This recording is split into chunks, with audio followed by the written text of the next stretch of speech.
The drum doctor says, and I'm going to read it. This is 5 minutes of pure speculation. He's writing about the Axel Rudakubana in court post that I made yesterday. The public doesn't have a right to automatically know intricate details of what is an ongoing, long and thorough investigation. The digital forensics side of it will have taken months to go through, alongside the non-digital evidence gathering. Watch a proper police forensics documentary series and see how long it takes to gather evidence to build up watertight charges the CPS will deem fit for scrutiny in the courts.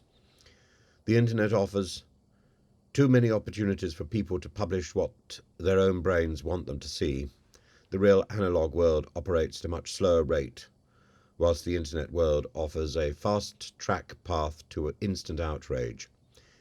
If answers don't appear overnight, your speculative post has simply invoked more of the same outrage comments, rather than offering anything useful in the analog world where real life actually happens, often not to how we think or would like it to unfold. Thanks very much for that.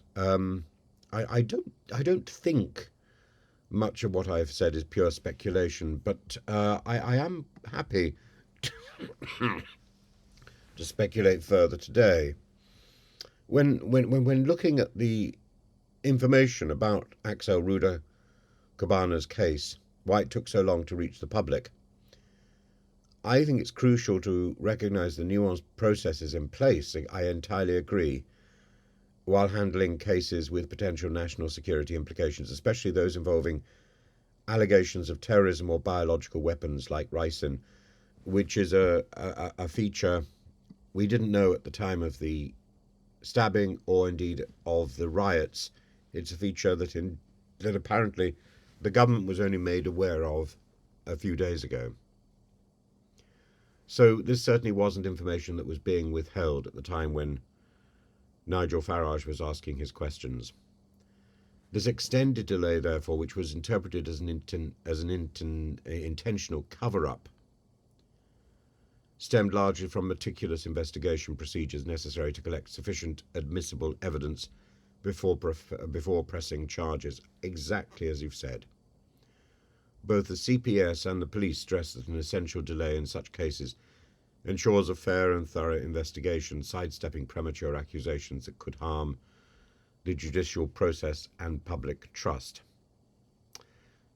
Nigel Farage's questioning and his general assumption, along with that of Andrew Tate, Tommy Robinson, and so on, was to push the debate about the identity of the assailant into the immigration arena. That was wrong, and the police pointed out that it was wrong, but it didn't stop the emotional fury that was building up. So rather than quieten that, Farage's questions heightened the public anxieties and fueled a misguided narrative by implying that the police withheld information for political motives.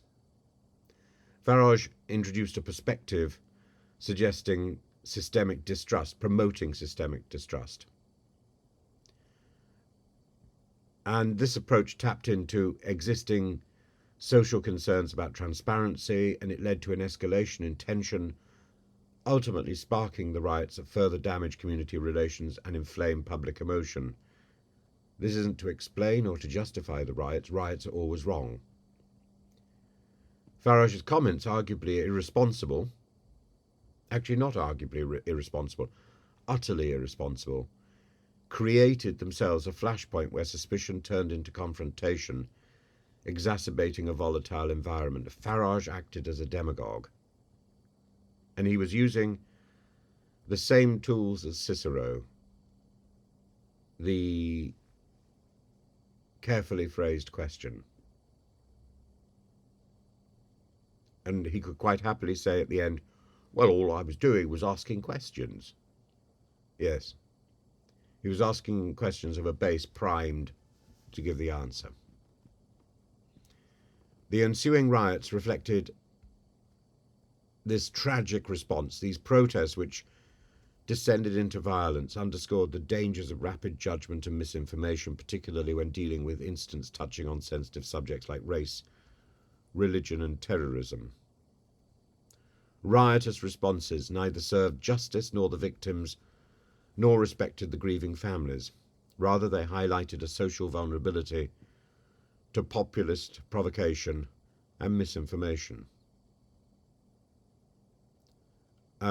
Ultimately, the government's reluctance to label the attack as terrorism at the time without clear evidence of motive exemplifies the restraint required by legal protocols. According to UK law, under the Terrorism Act 2000, a terror-related incident must demonstrate clear motivation linked to an ideological or political agenda, a legal threshold not conclusively met, in this case, at the time of the arrest. By adhering to these procedural safeguards, officials aimed to prevent premature conclusions, ensuring both the fairness of the trial and the public clarity on matters that are both charged and complicated.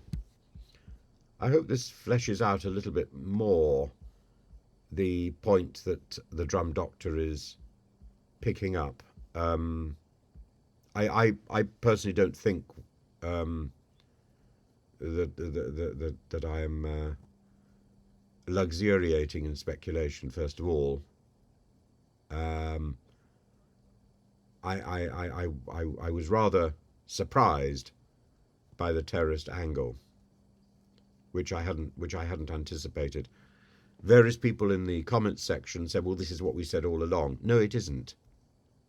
It really isn't. What people were saying all along is that this was an immigration angle, which is not the same thing. And this adds an entirely different aspect to the case. And with hindsight, of course, people may want to say, well, this isn't what we expected, therefore something was hidden at the time.